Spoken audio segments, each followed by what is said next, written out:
Bupati Parbo Kerinci deteksi 2 titik panas pada awal Januari.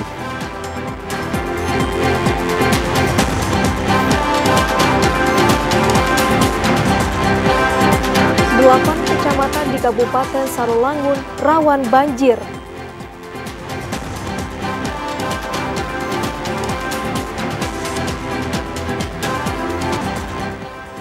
Provinsi Jambi mendapat kuota haji sementara sebanyak 2.909 orang.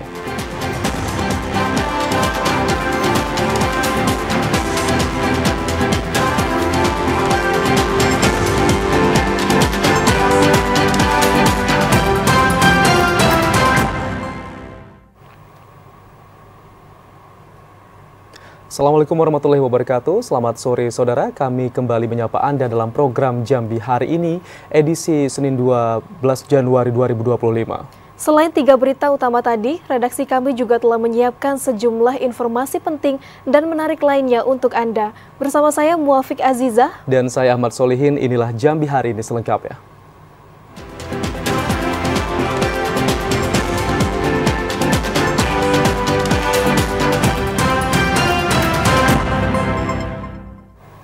Saudara, 2 titik panas terpantau di Kabupaten Kerinci pada awal Januari 2025 ini. Munculnya sejumlah titik panas tersebut disebabkan beberapa faktor, salah satunya pembukaan lahan dengan cara dibakar. BMKG Depati Parbo Kerinci melaporkan adanya 2 titik panas yang terdeteksi di wilayah Kabupaten Kerinci pada awal Januari 2025. Kepala BMKG Depati Parbo Kerinci Kurnia Ningsi menjelaskan 2 titik panas tersebut terpantau di Kecamatan Batang Merangin.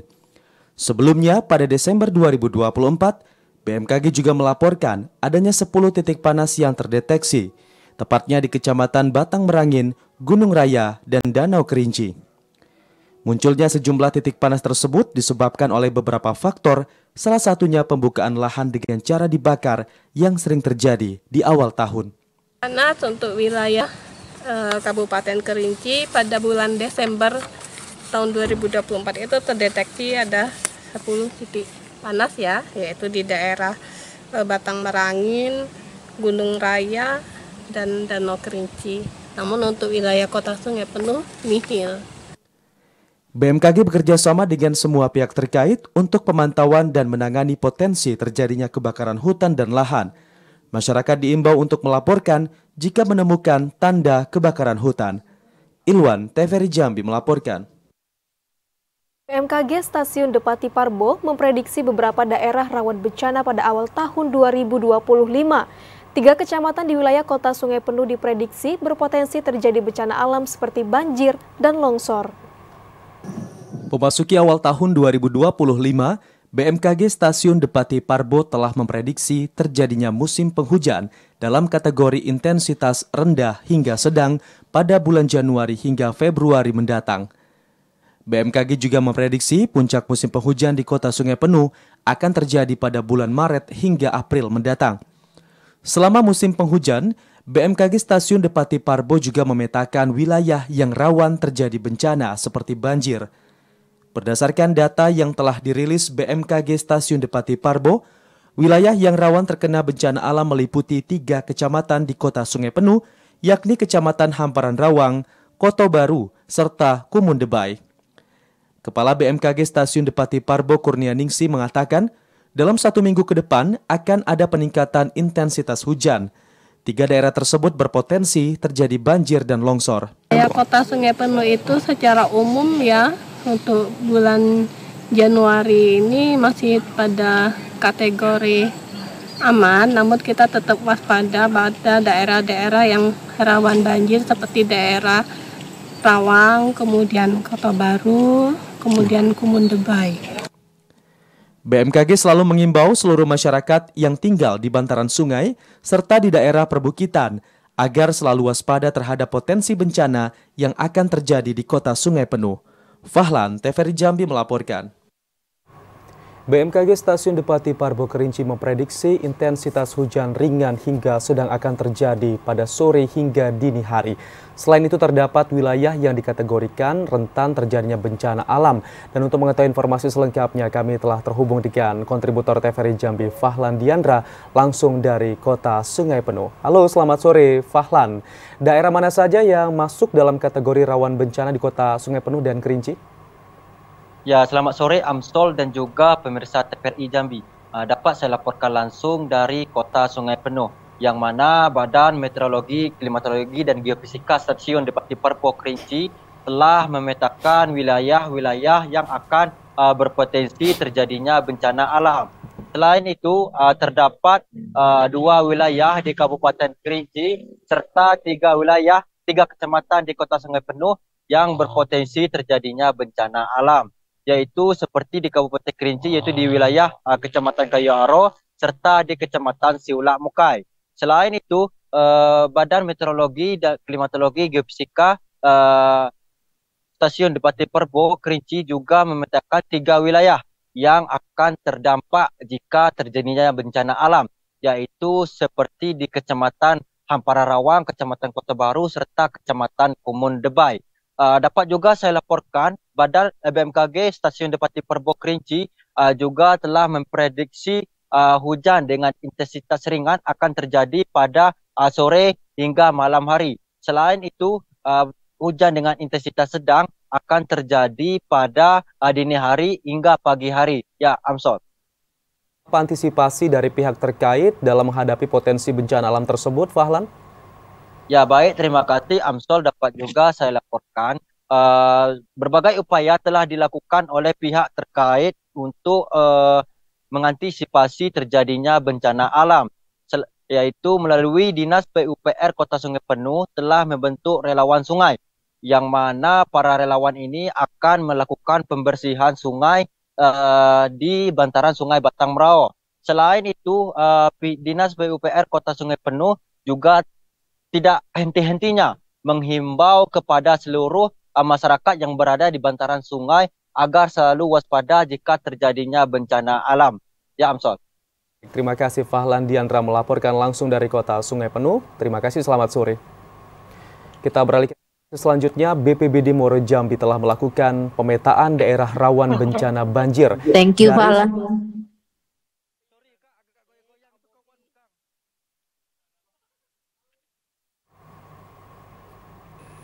Pada bulan Januari ini, Kabupaten Muaro Jambi masih berada pada musim penghujan. Menyikapi kondisi tersebut, BPBD setempat telah melakukan pemetaan terhadap daerah yang rawan bencana alam. Dari 11 kecamatan, terdapat 6 kecamatan yang termasuk sebagai daerah rawan bencana alam seperti banjir. Di antaranya Kecamatan Sokernan, Jambi Luar Kota, Marosebo, Taman Rajo, Kumpeh Ulu, dan Kecamatan Kumpeh. PLT Kalaksa BPBD Muaro Jambi Fauzan Abdillah mengatakan 6 kecamatan tersebut berada di pinggir Sungai Batanghari sehingga rawan terjadi banjir. Melalui pemetaan yang dilakukan, diharapkan penanganan bencana dapat dilakukan dengan cepat dan tepat serta menghindari korban jiwa. Terhadap tinggi air yang ada berada di Sungai Batanghari, memang kami sudah mengambil langkah-langkah termasuk persiapan kepada personil kami, di mana kami setiap hari menyantambaikan personil sebesar 35 orang dengan kekuatan ada 1 kendaraan taktis yang memang siap untuk segera melakukan evakuasi apabila terjadi banjir meluap sampai ke pemukiman. Berdasarkan perakiraan BMKG, pada dasarian 2 bulan Januari, intensitas hujan di Muaro Jambi masih tinggi. BPBD juga gencar melakukan sosialisasi kepada masyarakat untuk selalu meningkatkan kewaspadaan dan kesiapsiagaan, terutama di daerah yang rawan terjadi bencana alam. Azam Afnan, TVRI Jambi melaporkan. Mengantisipasi bencana hidrometeorologis berupa banjir dan tanah longsor, pemerintah Kabupaten Sarolangun telah memetakan 8 kecamatan dari 11 kecamatan yang berpotensi terkena bencana. 8 kecamatan tersebut berada di bantaran Sungai Batang Limbur Tembesi. Tim Satgas Bencana yang tergabung dalam Tim Reaksi Cepat BPBD Sarolangun terus melaksanakan patroli banjir dan longsor di sejumlah wilayah kecamatan rawan bencana. Kegiatan ini juga mencakup pengecekan debit air di Sungai Limbur Tembesi yang menjadi penyebab area rawan banjir di wilayah Kabupaten Sarolangun. Penjabat Bupati Sarolangun, Bahri, mengatakan patroli rutin yang dilakukan tim reaksi cepat ini sangat penting untuk memberikan peringatan dini kepada masyarakat sehingga dapat lebih waspada dan siap menghadapi kemungkinan bencana alam. Bahri menjelaskan sepanjang tahun 2025 ini, Sungai Limbur Tembesi yang menjadi muara dari Sungai Batang Asai dan Sungai Batang Limun sudah sering mengalami peningkatan debit air sungai. Dengan adanya patroli, maka pihak BPBD bisa mempersiapkan langkah-langkah mitigasi bencana yang lebih efektif. Ada 8 ya, yang terutama itu Limun, CNG, Sarolangun, Pau, Batang Asai, Mandiangin. Pokoknya daerah-daerah yang dilewati, Batin 8, daerah-daerah yang dilewati oleh sungai. Kita kan terkenal sungai yang ada di Sarolangun kan. Contohnya di depan rumah dinas saja, dari Batang Merangin, Batang Asai ketemu Batang Limun, ketemu di Batang Terembesi. Penjabat Bupati Sarolangun meminta masyarakat yang berada di wilayah rawan bencana untuk terus berkoordinasi dengan BPBD dan dihimbau untuk selalu siap siaga dengan mematuhi dan mengikuti arahan dari pihak berwenang jika terjadi perubahan cuaca yang ekstrim. Edi Kusnadi, TVRI Jambi melaporkan. Saudara, sejumlah informasi menarik lainnya masih akan kami hadirkan usai pariwara berikut ini. Di antaranya BMKG prediksi Jambi akan dilanda hujan sepekan ke depan.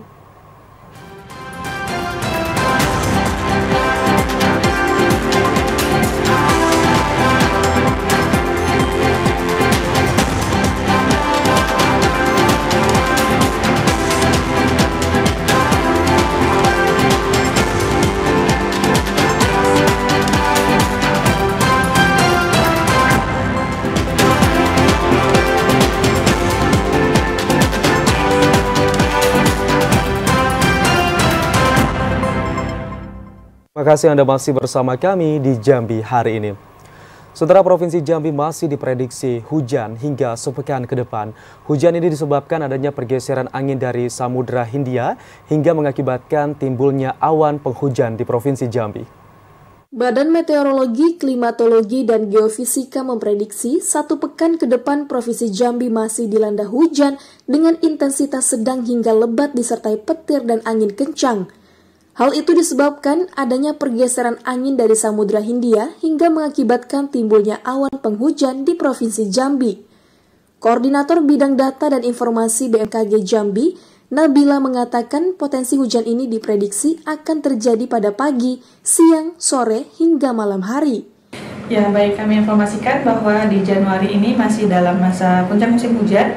Jadi untuk 1 minggu ke depan masih berpotensi terjadi hujan dengan intensitas ringan hingga lebat di hampir seluruh wilayah Provinsi Jambi, terutama di wilayah Kabupaten Bungo, Kabupaten Sarolangun dan Merangin, dan juga di wilayah bagian timur ada Kabupaten Tanjung Jabung Barat, Tanjung Jabung Timur, dan juga Muara Jambi. Dengan diprediksi tingginya curah hujan tersebut, masyarakat diimbau untuk tetap waspada dan mawas diri saat beraktivitas di luar rumah. Asyar, TVRI Jambi melaporkan. Saudara, masyarakat diimbau waspada terhadap berbagai penyakit yang sering muncul saat musim hujan, salah satunya diare, sebab bakteri tersebut kerap muncul saat lingkungan kurang bersih. Masyarakat diminta lebih waspada terhadap berbagai penyakit yang biasa muncul pada musim hujan dan banjir.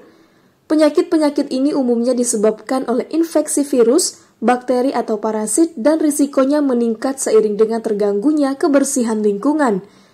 Dokter Umum Puskesmas Simpang Pandan, Dr. Istiqomah mengatakan, pada musim hujan penyakit seperti selesma atau common cold, influenza, dan infeksi saluran pernapasan menjadi lebih sering terjadi. Selain itu, infeksi saluran pencernaan juga menjadi ancaman, terutama saat banjir, karena kebersihan makanan dan peralatan makan rentan tercemar mikroorganisme. Diare akibat infeksi virus atau bakteri seperti Escherichia coli sering terjadi pada musim hujan. Diare sangat rentan menyerang anak-anak, terutama akibat kebersihan makanan dan minuman yang tidak terjaga. Sepanjang tahun 2024, warga yang terjangkit penyakit diare mencapai 151 orang. Usia yang terjangkit mulai dari anak usia 6 tahun hingga orang dewasa. Dalam 2 pekan awal tahun ini, kasus diare belum ada laporan dari warga. Selain menjaga kebersihan makanan maupun minuman, Dokter Istiqomah juga menekankan pentingnya penerapan langkah-langkah preventif dalam kehidupan sehari-hari. Salah satunya adalah kebiasaan mencuci tangan sebelum makan dan memastikan anak-anak mendapatkan asupan cairan yang cukup jika diare terjadi. Kliva Patria, TVRI Jambi, melaporkan. Saudara, petugas Balai Kekarantinaan Kesehatan Kelas 2 Jambi melakukan pengawasan pengecekan kesehatan penumpang di bandara. Pengawasan kesehatan ini dilakukan bertujuan untuk mengantisipasi penyebaran Human Metapneumovirus atau HMPV. Balai Kekarantinaan Kesehatan Kelas 2 Jambi melakukan pengawasan kesehatan penumpang di Bandara Sultan Taha Jambi. Pengawasan kesehatan bertujuan untuk mengantisipasi penyebaran Human Metapneumovirus atau HMPV. Ketua Tim Kerja 4 Pengawasan Faktor Resiko Kesehatan Orang, Kegawat Daruratan dan Situasi Khusus, Lia Agustina mengatakan, selain melakukan pengawasan kesehatan di Bandara Sultan Taha Jambi, petugas kesehatan juga turut melakukan pengawasan kesehatan bagi pelaku perjalanan di sejumlah pelabuhan di Provinsi Jambi. Khusus di bandara, petugas Balai Kekarantinaan Kesehatan Kelas 2 Jambi melakukan deteksi dini pengawasan kesehatan menggunakan alat termoscan. Alat ini digunakan untuk mendeteksi awal kondisi kesehatan penumpang dan apabila ditemukan indikasi sakit, penumpang tersebut akan dilakukan pengecekan lanjutan dengan dilakukan swab dan hasilnya akan dikirim ke Jakarta. Kami dari Balai Kekarantinaan Kesehatan Kelas 2 Jambi khusus untuk di bandara dan juga di pelabuhan-pelabuhan yang kita memiliki wilayah kerja, pengawasannya sesuai dengan SR Dirjen P2 ya. Kita melakukan pengawasan terhadap pelaku perjalanan lewat thermal scanner. Jadi kalau di bandara lewat thermal scanner, jadi kalau ada yang bergejala demam, kemudian kita pemeriksaan ditemukan gejala batuk dan pilek, kita lakukan pemeriksaan swab nantinya. Saat ini petugas Balai Kekarantinaan Kesehatan Kelas 2 Jambi belum mendeteksi adanya penumpang yang terindikasi HMPV. Namun masyarakat diimbau untuk tetap waspada dengan menjaga pola hidup sehat khususnya saat akan bepergian keluar daerah. Asyar, TVRI Jambi melaporkan.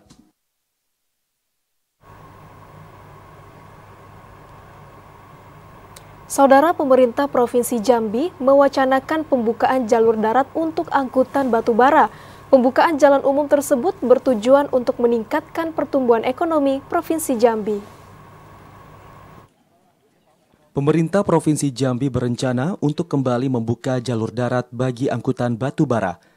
Wacana tersebut disampaikan oleh Asisten 2 Setda Provinsi Jambi Johansyah berdasarkan rapat awal yang dilakukan Pemprov bersama stakeholder terkait. Johansyah mengatakan, rencana pembukaan angkutan batubara melalui jalur umum bertujuan untuk meningkatkan pertumbuhan ekonomi Provinsi Jambi yang belakangan terganggu akibat persoalan eksistensi komoditas batubara. Memastikan perputaran ekonomi daerah tetap berjalan secara optimal melalui pemaksimalan pemanfaatan batubara menjadi acuan utama wacana tersebut. Johansyah menekankan kehati-hatian pengambilan kebijakan pembukaan jalur darat untuk angkutan batubara akan dilakukan pemerintah Provinsi Jambi agar kebijakan ini tidak mengakibatkan kemacetan di jalan umum. Menyiapkan komitmen berkekuatan hukum dari para pengusaha serta masyarakat pemilik angkutan juga akan dilakukan untuk menjamin kondusifnya daerah. Nah, dari hasil rapat itu memang disikapin ada 2 hal ya. Pertama, dirancang betul rencana pembukaan jalur darat dan sungai tetap kita optimalkan juga gitu. Karena mengingat dari sisi pertumbuhan ekonomi itu juga berpengaruh besar. Nah, ini kita lagi kaji. Wacana pembukaan jalur darat untuk angkutan batubara akan diputuskan Pemprov Jambi paling cepat pada akhir bulan ini. Randy Arta, TVRI Jambi melaporkan.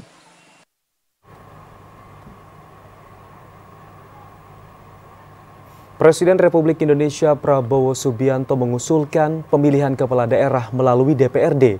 Namun apapun model sistem pilkada, Bawaslu Provinsi Jambi siap mengawal dan konsisten menjalankan tugas sebagai pengawas pemilu. Pemerintah pusat tengah mewacanakan perubahan sistem pemilihan kepala daerah pilkada, di mana gubernur, bupati, dan wali kota akan dipilih oleh DPRD, bukan melalui pemilihan langsung oleh masyarakat. Sementara pemilihan presiden dan pemilihan legislatif tetap dilakukan secara langsung oleh rakyat. Wacana tersebut muncul karena Presiden Prabowo Subianto menilai sistem pilkada langsung memiliki sejumlah kelemahan, terutama terkait biaya politik yang tinggi dan praktik transaksional yang sering terjadi. Terlebih lagi dampak beban psikologis yang dialami kepala daerah terpilih akibat mahalnya biaya politik. Ketua Bawaslu Provinsi Jambi Wayne Arifin mengatakan, apapun model sistem pemilihan kepala daerah, pihaknya siap mengawal dan konsisten menjalankan tugas sebagai pengawas pemilu. Bawaslu ini kan pelaksana undang-undang ya, artinya sepanjang undang-undang mengatur terkait dengan pemilu dan pilkada, maka kami dalam posisi adalah pelaksana dari undang-undang. Nah, melalui Undang-Undang 10 2016, Bawaslu diberi amanah oleh undang-undang untuk melakukan pengawasan pilkada. Secara konstitusi, pemilihan kepala daerah berbeda dengan pemilihan presiden. Pasal 6A ayat 1 Undang-Undang 1945 menyatakan bahwa presiden dipilih langsung oleh rakyat. Sementara pasal 18 ayat 4 Undang-Undang 1945 menggunakan frasa dipilih secara demokratis untuk kepala daerah yang dapat ditafsirkan sebagai pemilihan langsung oleh rakyat atau DPRD. Yogi Ramadhani, TVRI Jambi melaporkan. Saudara, alokasi dana desa di Kabupaten Sarolangun tahun ini meningkat dari tahun sebelumnya. Informasi selengkapnya akan kami hadirkan usai pariwara berikut ini. Tetaplah bersama kami.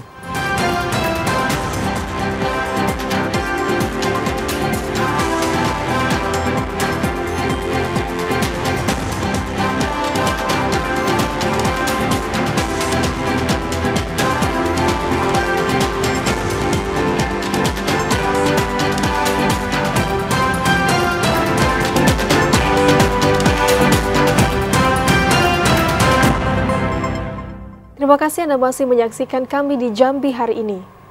Saudara, Provinsi Jambi mendapatkan kuota 2.909 orang jamaah untuk penyelenggaraan musim haji tahun 1446 Hijriah atau 2025 Masehi.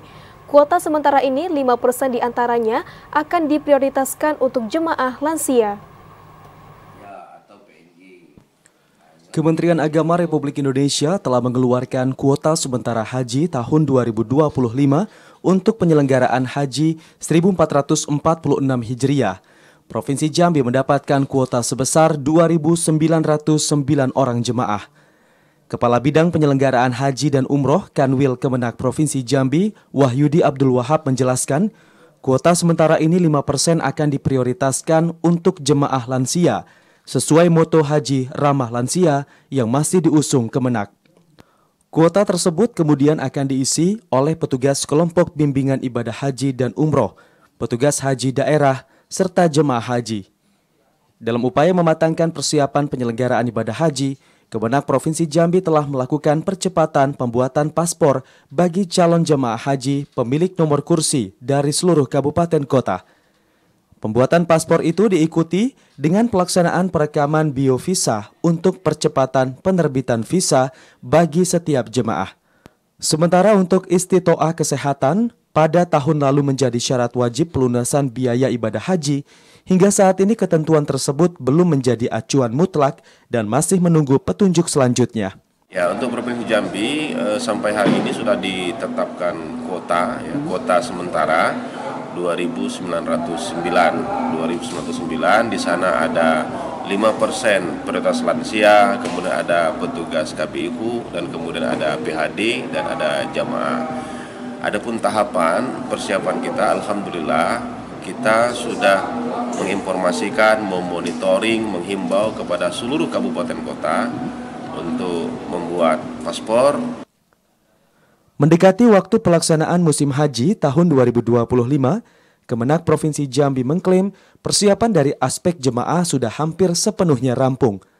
Pematangan penyelenggaraan haji akan menunggu keluarnya keputusan Presiden terkait besaran biaya perjalanan ibadah haji 1446 Hijriah. Randy Arta, TVRI Jambi melaporkan.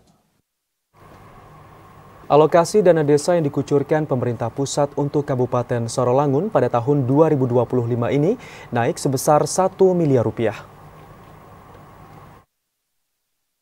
Alokasi dana desa dari pemerintah pusat yang dikucurkan ke Kabupaten Sorolangun tahun 2025 ini meningkat. Dana desa ini akan dibagikan ke 149 desa dengan jumlah 127 miliar 397 juta 936 ribu rupiah. Kepala Badan Keuangan dan Aset Daerah Pemerintah Kabupaten Sorolangun, Kasyadi mengatakan, besaran anggaran dana desa di setiap desa tidak sama. Penghitungan besaran pagu anggaran per desa didasarkan pada sejumlah indikator yang menjadi kewenangan pemerintah pusat. Sementara untuk penyalurannya di tahun ini, pihaknya masih menunggu petunjuk teknis karena ada informasi bahwa dalam alokasi dana desa di setiap desa akan dialokasikan sebesar 20% untuk makan gratis bergizi. Namun sampai saat ini pihaknya belum menerima juknisnya. Sementara untuk mekanisme pencarian desa masih sama di tahun sebelumnya dilakukan dalam 2 tahap. Desa 1,27,39 miliar. Naik di tahun kemarin kan 126 ada. Naik berapa miliar? Sekitar 1 miliaran lah, tidak banyak. Ya mungkin ada hitung-hitungan dari Kementerian Keuangan itu, ada desa yang dinaikkan dan syukur alhamdulillah desa Pulau Buayo biarpun kemarin tidak ada pencairan, tahun ini tidak kena penalti, tetap masih bisa dicairkan.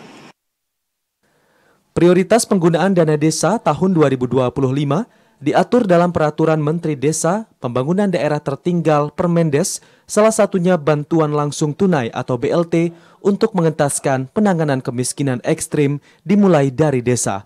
Edi Kusnadi, TVRI Jambi melaporkan. Saudara, kebutuhan pangan di Provinsi Jambi masih belum tercukupi dengan baik. Dari 284 ribu ton kebutuhan beras, hanya tercukupi 180 ribu ton lebih dan terjadi kekurangan 103 ribu ton lebih dalam mencukupi kebutuhan beras lokal. Untuk mengetahui informasi selengkapnya, kami telah terhubung dengan kontributor TVRI Jambi, Joko. Halo Joko, selamat sore. Bagaimana kondisi pasokan pangan di Provinsi Jambi saat ini, Joko? Ya, baik. Selamat sore. Terima kasih dapat saya sampaikan bahwa pemerintah Provinsi Jambi terus mengupayakan kecukupan dan kebutuhan bahan pokok ataupun bahan pokok yang dibutuhkan oleh masyarakat seperti beras maupun bahan pokok lainnya. Namun memang masih terdapat beberapa kekurangan yang hingga kini belum tercukupi dengan baik.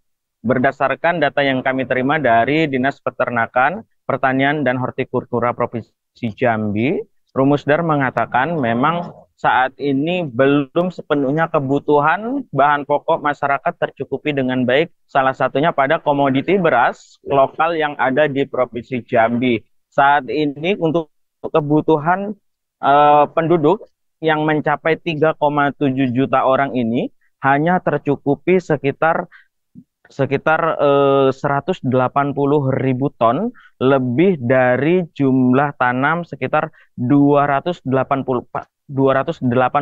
ribu ton, di mana terjadi kekurangan sekitar 103 ribu ton lebih untuk beras lokal dalam mencukupi kebutuhan masyarakat Provinsi Jambi, khususnya per tahun 2024 kemarin. Upaya terus dilakukan oleh pemerintah Provinsi Jambi dalam mencukupi kebutuhan pangan, yakni memberikan bantuan bibit dan memperluas area tanam, khususnya tanaman padi yang ada di setiap kabupaten kota. Karena memang berdasarkan catatan Dinas TPHP Provinsi Jambi, memang hanya ada beberapa daerah atau kabupaten kota yang mengunggulkan tanaman padi, salah satunya yakni di Kabupaten Kerinci, Kabupaten Merangin, Kabupaten Sorolangun, dan Kabupaten Bungo. Di beberapa daerah tersebut memang jumlah dari panen padi masih meningkat cukup signifikan. namun tidak ditompang dengan beberapa daerah kabupaten kota lainnya, sehingga memang kebutuhan dari beras lokal untuk mencukupi kebutuhan masyarakat ini belum tercukupi dengan baik. Demikian. Berdasarkan kondisi tersebut, apa langkah pemerintah dalam mencukupi kebutuhan pangan di Provinsi Jambi, Joko? Ya, berkenaan dengan untuk kebutuhan bahan pangan di masyarakat ini, saat ini juga pemerintah pusat, dalam hal ini Presiden Republik Indonesia Prabowo Subianto, tengah mencanangkan swasembada pangan, yakni mengelola pangan dengan mandiri, kemudian juga memperluas area tanam.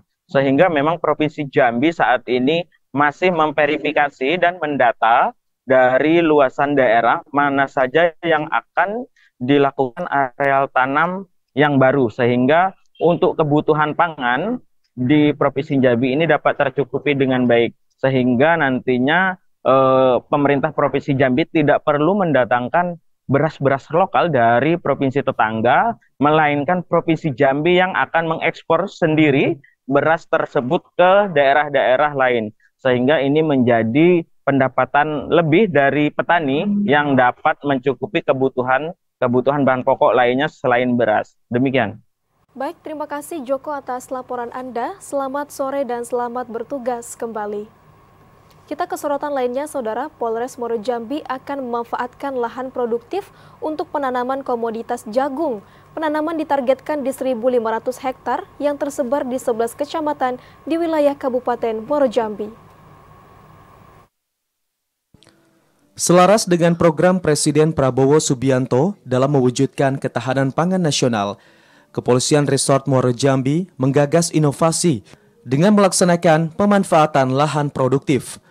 Kapolres Muaro Jambi AKBP Heri Supriawan mengatakan, untuk mewujudkan program tersebut, Polres menggandeng korporasi dengan sistem penanaman tumpang sari di lahan perkebunan kelapa sawit. Ada 1.500 hektar luas lahan yang menjadi target Polres untuk penanaman komoditas jagung. Program ini menyasar di seluruh kecamatan di Kabupaten Muaro Jambi yang diharapkan dapat meningkatkan ketersediaan jagung untuk mendukung ketahanan pangan nasional. Dari pembibitan, pemupukan, penanaman, sampai pemanenan adalah semuanya dilakukan oleh mitra. Polri di sini sebagai penggerak dan nantinya hasil panen akan dibeli oleh Bulog dengan harga pasar karena memang sudah ada MOU antara Polri dan Kementerian Pertanian. Penanaman jagung secara tumpang sari ditargetkan terrealisasi pada Januari tahun ini. Untuk pengelolaan sendiri juga akan melibatkan masyarakat setempat dengan harapan dapat meningkatkan pendapatan masyarakat. Azam Afnan, TVRI Jambi melaporkan. Saudara, dari kebutuhan 8 dokter spesialis, hanya 2 orang yang lolos CPNS di Kabupaten Batanghari. Untuk mengetahui informasi selengkapnya, tetaplah bersama kami di Jambi hari ini.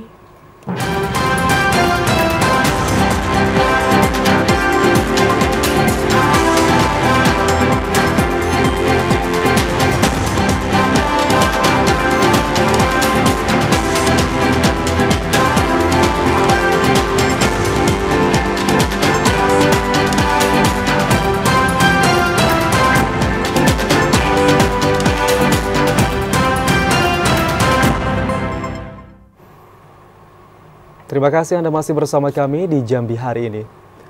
Saudara, dari jumlah peserta 230 orang yang telah melewati seleksi kompetensi bidang, 96 peserta diantaranya dinyatakan lulus seleksi CPNS oleh pemerintah Kabupaten Batanghari. Namun terdapat formasi yang kuotanya belum terpenuhi. Pemerintah Kabupaten Batanghari telah mengumumkan hasil akhir seleksi CPNS 2024 lalu. Peserta CPNS yang telah mengikuti proses seleksi dapat mengetahui hasil kelulusan melalui pengumuman resmi yang dirilis oleh instansi masing-masing. Kepala Bidang Pengadaan Pemberhentian dan Informasi Kepegawaian BKP SDMD Batanghari, Lina Dinanti mengatakan, dari jumlah 230 peserta, yang dinyatakan telah lulus seleksi kompetensi bidang atau SKB sebanyak 96 peserta. Sementara terdapat juga formasi dokter spesialis yang saat ini tak kunjung memenuhi kuota penerimaan. Dari jumlah 8 kebutuhan dokter spesialis, hanya 2 orang yang lolos dalam seleksi tersebut. Untuk Kabupaten Batanghari kita telah mengumumkan hasil kelulusan untuk CPNS di tahun formasi 2024 dengan hasil kelolosan sebanyak 96 orang dari 230 orang yang telah lewat sampai dengan SKB. Lina juga mengatakan untuk tahapan selanjutnya diberikan maksimal 3 hari waktu sanggahan bagi setiap peserta lulus dapat melaksanakan pemberkasan berupa pengisian daftar riwayat hidup guna dilakukan proses penerbitan NIP kepegawaian. Ade Juniawan, TVRI Jambi melaporkan. Satlantas Polres Batanghari mencatat ada ratusan kasus kecelakaan lalu lintas yang terjadi selama tahun 2024. Dari kasus tersebut terdapat korban meninggal dunia sebanyak 48 orang. Dari hasil evaluasi penanganan kasus kecelakaan lalu lintas yang dilakukan Satuan Lalu Lintas Polres Batanghari, terhitung selama tahun 2024, tren kasus kecelakaan lalu lintas masih cukup tinggi. Kepala Satuan Lalu Lintas Polres Batanghari, Ibtu Agung Prasetyo mengatakan, 151 kasus laka lantas yang ditemukan tersebut menyebabkan 48 orang meninggal dunia dan selebihnya korban kecelakaan mengalami luka ringan maupun berat. Dari kejadian itu, wilayah yang sering ditemukan kasus kecelakaan yakni di ruas jalan lintas Sumatera, tepatnya Kecamatan Muara Tembesi, dan di ruas jalan Nes Muara Bulian Jambi. Jika dibandingkan tahun sebelumnya yakni 2023, jumlah kecelakaan ini meningkat 9 kasus. Bahwa kasus kecelakaan lalu lintas di tahun 2024 itu ada sebanyak 151 kasus dibanding dengan tahun 2023 sebanyak 142 kasus. Berarti ada kenaikan sekitar 9 kasus atau 6,33%. Ibtu Agung menambahkan, mayoritas tren kecelakaan didominasi oleh kendaraan roda 2. Pengendara diimbau untuk selalu waspada dalam berkendara terutama di titik yang menjadi rawan kecelakaan. Ade Juniawan, TVRI Jambi melaporkan. Saudara, beberapa orang penyandang disabilitas di Kota Jambi secara bersama-sama mengelola UMKM yang dirintis sejak awal tahun 2024. Melalui UMKM ini, mereka membuktikan keterbatasan fisik tidak menghalangi dalam berdaya dan berkarya. Memiliki keterbatasan atau penyandang disabilitas tidak menghalangi Ahmad Nabil dan 6 temannya untuk berdaya dan berkarya. Mereka mengelola beberapa UMKM seperti kuliner, coffee shop, produk kerajinan tangan, dan jasa pijat yang mereka beri nama usaha Ambung Harsa. Lokasi UMKM ini berada di Cempaka Putih, Jelutung, Kota Jambi. Mereka mendirikan UMKM tersebut pada awal 2024 dengan dibantu dan didampingi Yayasan Teman Kecil. Ahmad Nabil meski memiliki keterbatasan fisik, namun mampu mengelola coffee shop Ambung Harsa. Pemuda yang lahir di Palembang ini sudah biasa meracik minuman tersebut sejak merantau di Jakarta. Jangan kenali kami dari fisik, tapi kenalilah kami dari karya kami gitu. Karena kami ada keahlian masing-masing gitu. Fisik tidak membatasi, Bang, ya? Iya, betul. Tidak hanya kopi, pengunjung Ambung Harsa dapat menikmati makanan ringan yang dibuat oleh beberapa perempuan penyandang tunarungu dan tunawicara. Sedangkan bagian pemijatan dilakukan oleh 2 pria penyandang tunanetra. Meski tidak bisa melihat, mereka sudah ahli melakukan pemijatan setelah mendapatkan pelatihan di Bekasi. Salah seorang pemijat, Yaya Setiawan, mengatakan beberapa kali diundang oleh Balai Al-Yatama untuk melatih sesama kelompok disabilitas. Harga jasa pijat di Ambung Harsa mulai dari Rp100.000 hingga Rp120.000, tergantung jenis pijat dan durasi. Kita juga ada kerjasama sama pihak dari pemerintah yaitu Al-Yatama. Jadi di Al-Yatama itu menyediakan fasilitas untuk teman-teman tunanetra yang belum punya dasar pijat. Jadi kita kurang lebih hampir seminggu kita adakan pelatihan pijat bagi teman-teman yang belum punya kesempatan untuk sekolah atau belajar pijat di luar gitu. Jadi nggak perlu jauh-jauh ke luar kota atau luar provinsi. Ahmad Nabil dan teman-temannya berharap Ambung Harsa terus berkembang sehingga bisa memberdayakan kaum disabilitas lebih banyak lagi. Mereka juga berharap masyarakat tidak lagi memandang sebelah mata pada kelompok difabel karena keterbatasan fisik tidak membatasi mereka untuk berkarya dan berdaya. M. Sobar Al-Fahri, TVRI Jambi melaporkan. Informasi tadi sekaligus menutup perjumpaan kita di Jambi hari ini. Terima kasih atas perhatian dan kebersamaan Anda, dan akhirnya saya Ahmad Solihin. Dan saya Muafiq Aziza bersama kerabat kerja yang bertugas pamit undur diri. Wassalamualaikum warahmatullahi wabarakatuh dan sampai jumpa.